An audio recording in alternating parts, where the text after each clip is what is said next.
All right, we're continuing to answer the question, why send missionaries around the world, to dangerous and difficult places when there are lost people across the street? And we're answering this question by looking at 4 distinctions made in the book of Romans, chapter 15, by Paul. Last video, we looked at the distinction between the difference between people and peoples. If you haven't watched that video, I would recommend you go back and watch that video first before watching this one. They're kind of going in order as we work our way through Romans 15.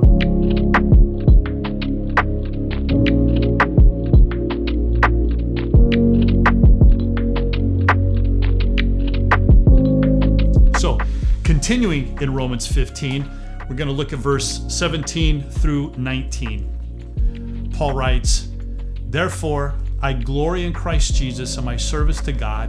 I will not venture to speak of anything except what Christ has accomplished through me in leading the Gentiles, the nations, to obey God, what I've said and done by the power of signs and miracles through the power of the Spirit."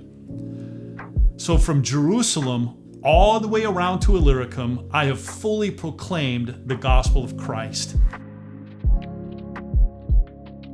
Man, Paul makes an incredible statement here, doesn't he? He said, from Jerusalem all the way around to Illyricum. Now, Jerusalem is the farthest southeast that Paul had been with the gospel, all the way to Illyricum, which is today modern-day Albania. It's northwest of Greece. So he's saying from Jerusalem to Illyricum, he says, I've fully proclaimed the gospel. Now, is he saying everybody is now saved? Obviously not. Is he even saying they've all heard? Probably not, but they could, right? Because now the church is there, Christians are there, the gospel is there. Those people now have access to the gospel.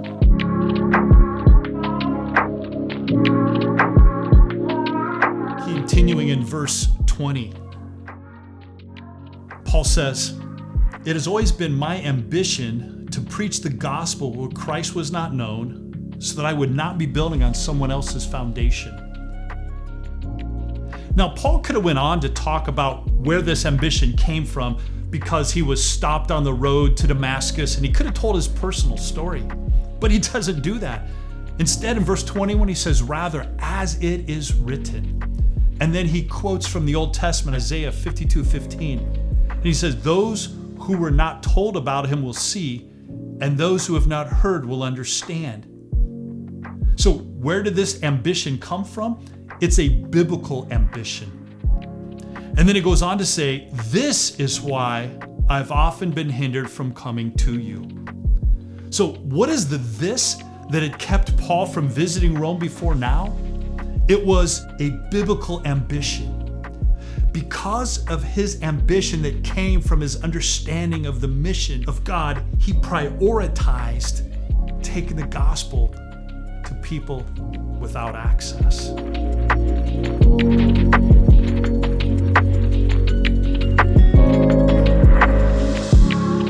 Now, my wife and I, years back, we moved to a country in Southeast Asia where people had no access to the gospel.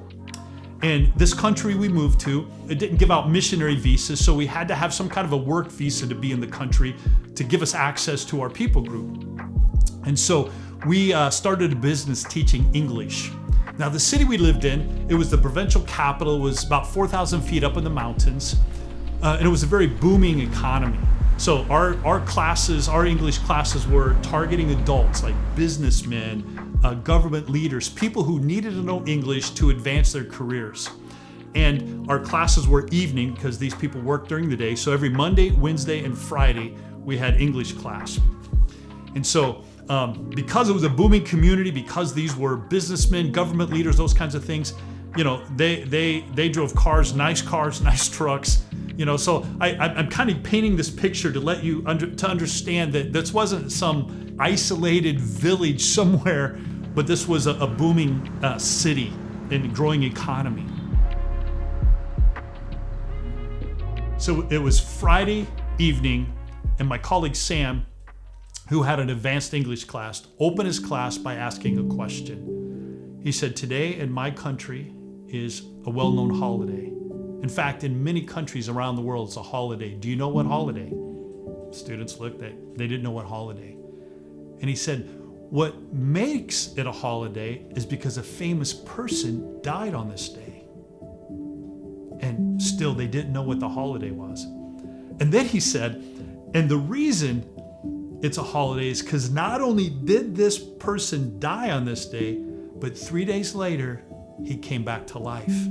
Do you know what holiday? And the class is looking at each other like, no way, if this would have happened, we would have heard of it. We would know who was he?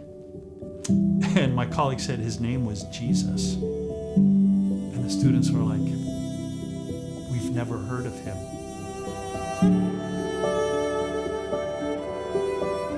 Now, it's true that your neighbor is just as lost as those students in class that night. The difference is your neighbor has access to the gospel. And I know they do. And how do I know? Because they're your neighbor. They have access to the gospel through you. How beautiful are the feet of those who bring good news.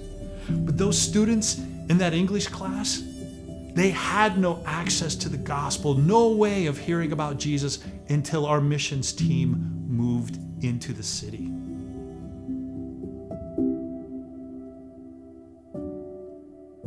It is biblical to prioritize taking the gospel to people that are beyond access.